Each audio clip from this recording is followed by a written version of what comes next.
really want to see people landing on top of the. I don't even know what to call it. I forget what the name of the. I don't play What, Olympus. lab? The you know the thing that curves out the silo in the center of the map, because I heard you can slide off that with Horizon, and while I haven't tried it, I want to see people do it. Oh, yeah, yeah, I'm that's gonna. labs. You know what I'm That's talking about? labs. Yeah, no, you Is can it really? also Oh yeah, yeah. the place in the upper right next to Elysium, those little like ramps, you can slide down when you're dropping as well. Just as any legend, you can just slide Oh, down them, and they're like little ramps. It's actually one of my favorite things to do in that map. I'll just drop there because I'm like, I'm feeling like having fun today. that actually sounds giga satisfying. I have never tried that, but I'm going to be doing it. I'm going to be seeing when Olympus next hits the rotation I love immediately after Olympus. these games. But I'm for very right very now, upset that we do not get I Olympus. I think we could do Olympus today. I mean, I obviously I'm not a TO, so we're not actually allowed to do that. But I wouldn't mind if we did Olympus today. That'd be, get a little bit of action here. We could even compromise. We could do two World's Edge, two Storm Point, two Olympus, and then we'd get a little bit of everything. Yeah, I think that would be nice. I mainly just like Olympus for the aesthetic purposes. I Mm, understand it has its issues from a competitive standpoint. I'm not going to deny that. But mm. man, that map's pretty. And I It's really nice. like the aesthetic they went for that. I think it's the best looking map they have put out, and it is definitely the one that I enjoy playing the most.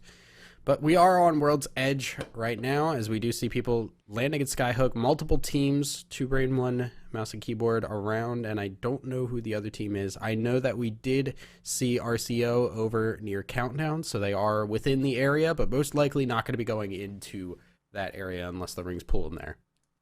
Will one person die 3 games in? That's the question that we're here to answer. Will we get our first blood of the block? It seems like the answer seems to be I forget all the Magic 8 Ball answers, but something in the realm of maybe, but definitely not quite yet, because nobody is even coming close to touching right now. RCO did spot, it seemed, a team in Lava Fisher, but even then, we've got vastly different goals at this point. Both of these squads wanting to last it out till the end game, and even though you've got a lot less KP available to pick up with the limited amount of squads in the lobby, nobody's rushing to get there. Instead, you need to find yourself a nice pickup on the flatty. Yeah, nice looking flatline there with the gold mag, the purple stock, very ready to go. And everybody else just kind of hanging out, looking for their spots at the moment. We did see All Glory still landing on Fragment, contested, hanging around. They do know there are people over in Harvester area, but should be backing away from that. Not going to engage on that one either. And I don't believe we're really going to be seeing too many teams engage until they absolutely need to here. RNG also in that area, lots of teams starting to close in on this choke point, which may get us a little more action earlier than expected.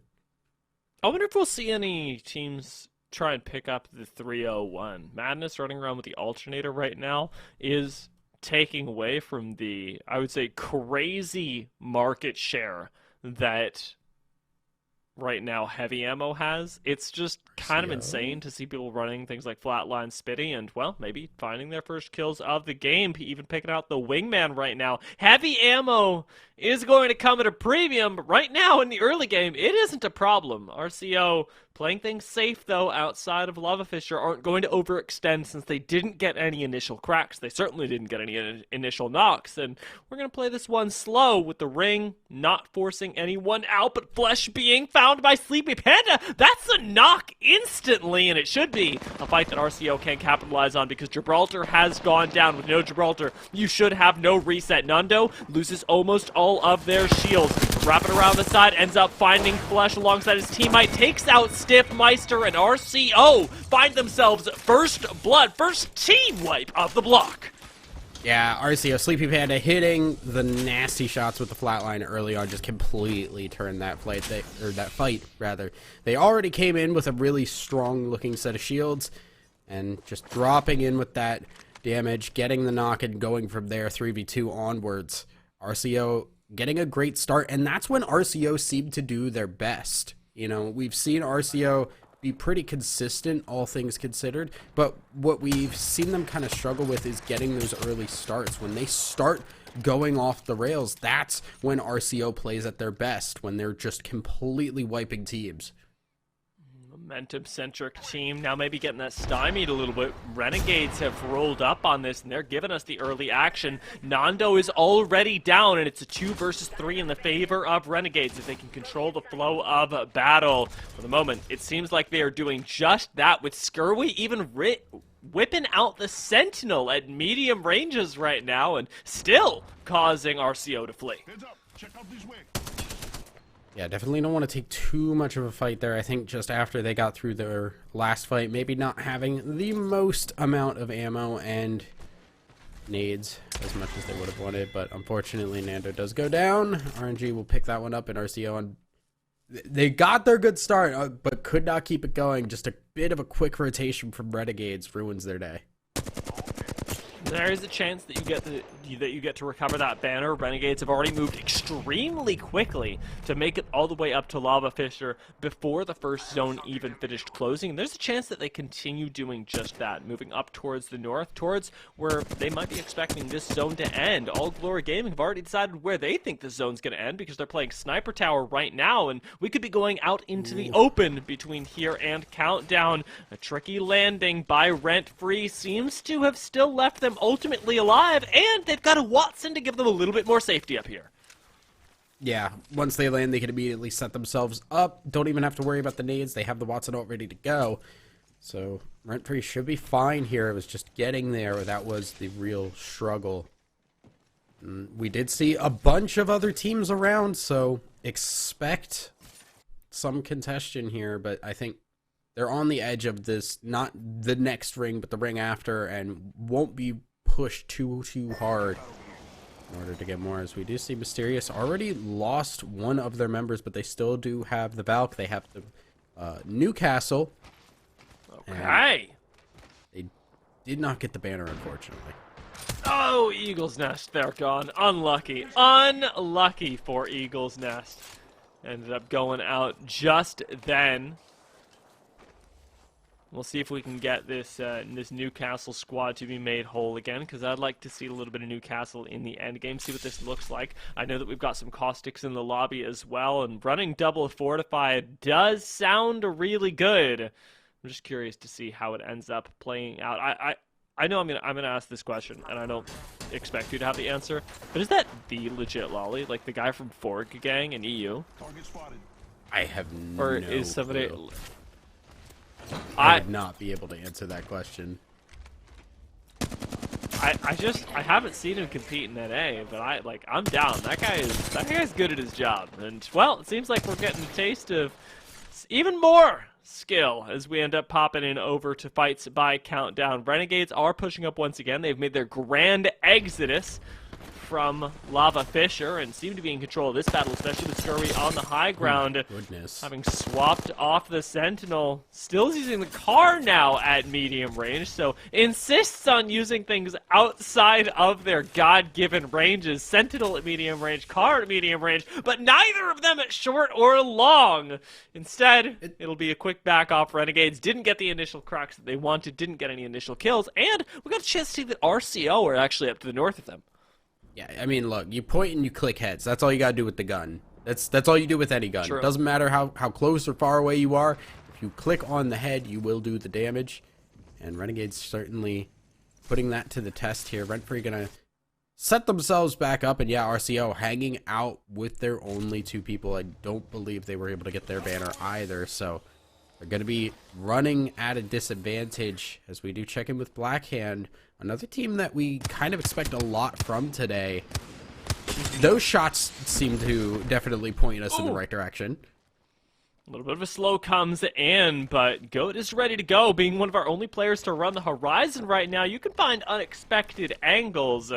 An instant retreat from the opposite end, though, does make this a little bit harder. Newcastle shield, so we've got a little bit of spice available to us here. Nice height gets taken, flush gets found, no knock just yet, but Goat needs to connect with one more shot. Not going to be able to do it, but on the other side of this, it seems like things have ended up working out as Yasto was able to help him out with the 301. An initial knock did end up being completed by Black Hand, and they'll be able to pick up at least one KP for their trouble.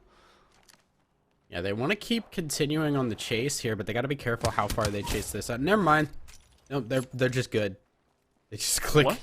They click better. I'm shell-shocked. I'm actually, what on earth? Nice shots at the end there. Make it another squad eliminated, and well, we started with relatively few squads, and we're making it even further, down to 12, just one less than we started the day with. ECF, one of those lucky 12, and in a pretty safe position, given that they've got a Caustic underneath Countdown. They'll be able to outlast just about anyone.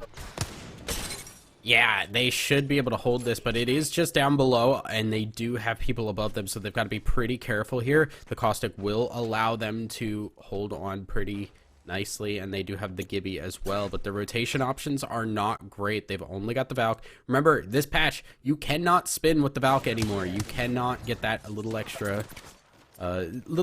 dodge ability there. This Team Mayo going to look to move into a Countdown themselves. And, oh, they're going to, well, give it a go with the Valk that you no longer have that ability to dodge on. Will they get knocked out? Yes, they will. We knew the risk. You illustrated it perfectly, Tessa, and we get to see it play out. Renegades going to be the beneficiaries, collecting themselves that knock from the sky, and now an additional 3 KP.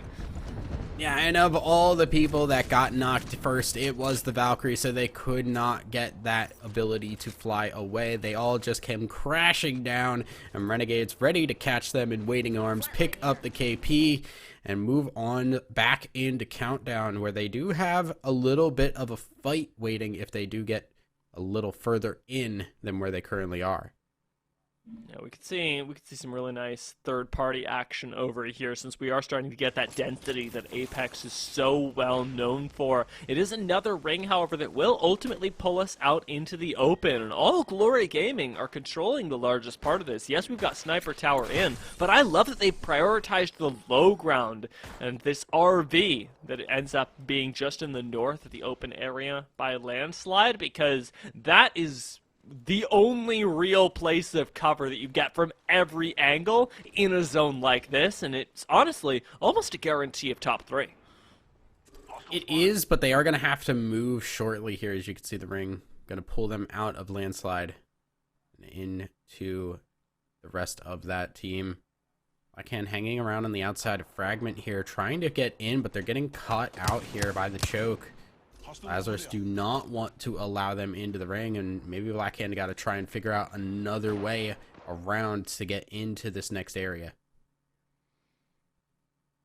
Could use this as a distraction if well, you're willing to run it all the way over towards Countdown.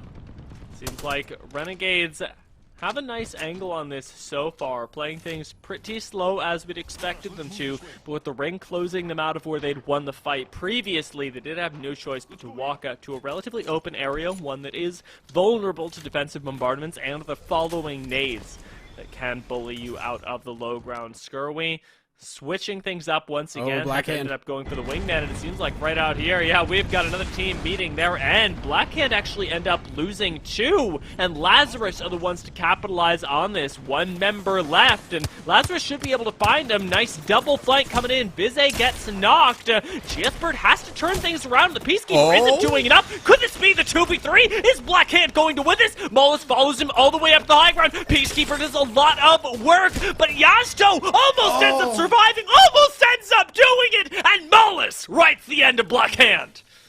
Oh my god, just a little bit more from the rest of the team there would have turned things around. Lazarus, they go all in on that, and they take down 2, and they struggle so much to get that last one. They eventually do get it, but unfortunately, that is Blackhand's demise. Lazarus should have the ability still to grab all of that loot and get into the next ring pretty safely, as I don't believe they were getting gate kept by anybody else.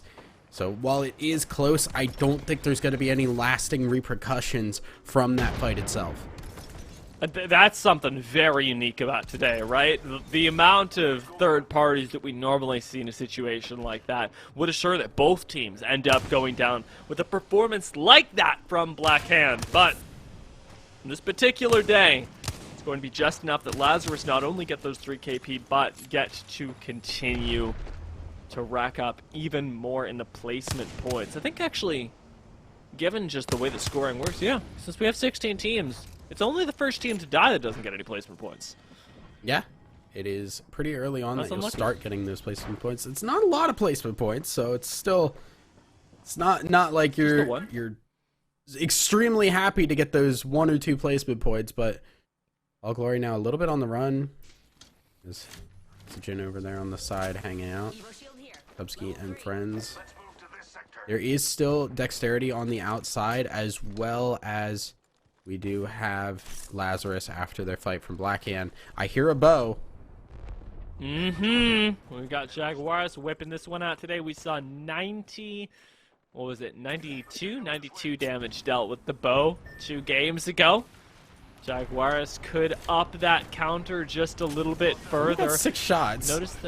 Notice that All Glory, oh lord. Okay though, okay. Ends up adding another 60 to the counter. It's big for All Glory. I'm noticing the way they're playing this though. You know, they're not exactly giving up the RV, but definitely focusing on trying to maintain control of this high ground as well. A little bit of a greedy play from All Glory Gaming in this particular case, and it does make me a little worried. Are they spreading themselves too thin? We know there are a lot less teams in the lobby, but that's still a really nice spot they've got. Well, we're at the point where the parity is starting to kind of come to a head, right? This is about where we would expect to have about 10 teams left. It's less of, oh, we started with less teams. Now things are kind of evening out to where we'd expect. And yeah, because they're not running that Loba like some other teams would, they do not have the access to get that extra ammo for the bow. So they are going to struggle to hold that RV as more teams want to go in here. Everybody's going to be leaving countdown in the next seconds or so, and it's not going to be an easy hold for them.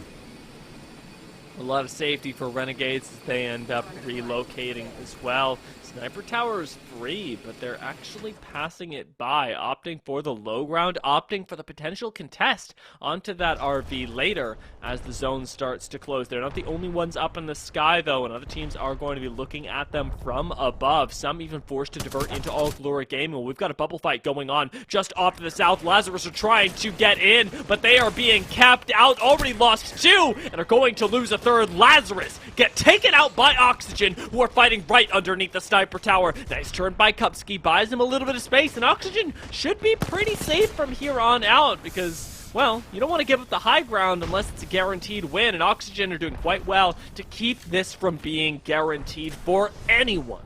Yeah, the biggest thing is they don't want to make too much of a space for themselves underneath this tower. They don't want to be the main targets here. They want somebody else to move up. Dexterity looking to be maybe one of those teams. RCO not in the greatest of spots, will get eliminated, as well as 2 brain, 1 mouse and keyboard. So it's going to be teams falling very quickly. 6 teams left. Dexterity on the outside here, but very close to the next ring. And kind of like you said, there's not much cover. All of these teams just hanging on to the little bits and pieces that they can hold on to, and Renegades maybe seeing them push onto this RV finally. Our 2 Titans, the lobby, are clashing right now. All Glory, who have held this power position for so long, and Renegades, who have been on a roll this entire time, who are now eating gas and forced to throw down the bubble, and the defensive bombardment on top of themselves. Just barely get the chance to reset off an overzealous push. Can they make it work again? Will they recommit to this, or do they try and get out? Skirwy definitely tries to leave, and a portal out from Madness saves the lives of Renegades for now, but All Glory have redirected their attention, have expended a lot of resources to stay alive here. Did Renegades deal them a fatal blow in that engagement? Yeah, that's really the big question there. It's not really about whether Renegades can take them out. It's whether or not they do enough that another team could finish the job. But Renegades maybe biting off a little bit more than they expected here as they are dealing with teams just punching them left and right from the other side of that fence. We're seeing late game Valkyrie ults here, and they've got to be very careful here. Contestant's going to take a lot of damage going down on this. Seems like they've got a plan, but man, it is a very, very light one.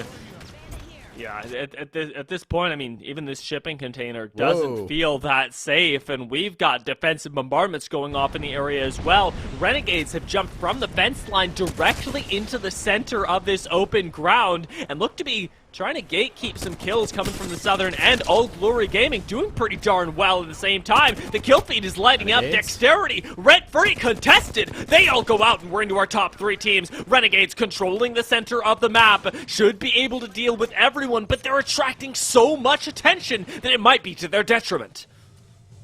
Yeah, they are holding on to this spot here, though. They've got enough cover, and I think we've kind of gone through a lot of the needs that a lot of teams have built up for this late game fight here. Even the Loba, if there is still a Loba alive, I'm not even sure.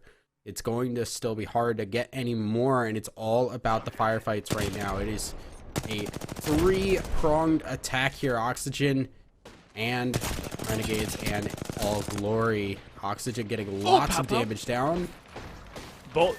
There are 2 members down. All Glory lost one as well, but with legit Lully and Kupski going directly into the meat grinder. They get taken out by Renegades, and now they are the weak ones. Blueberry, the only one left behind this cover. All Glory starting to walk up on this. We can see All Glory capitalize on this and maybe even end the game, but Jovax is 10 HP and taking ticks to the caustic gas. They've already lost the pro. No reset for them, but Jaguaris gives a little bit of safety, using this friendly caustic gas to buy them space and time, give them a reset, give Jovax a little bit more health. It's a 2 versus 3, and in the favor of Renegades, they could pull this out. No Glory equally could give them the Uno reverse card. Nice jump around the corner from Skirby, finds him with the wingman, doesn't quite land the shots, but the rest of Renegades are on him like a sack of bricks, and just like that, All Glory Gaming are encountering a lot of trouble. They've already been whittled down to just the 2 members. Got 2 more running around. Jaguars coming in on the flank. There's so much damage here. Renegades have lost 2. Have All Glory done it? Have they pulled out the 2v3?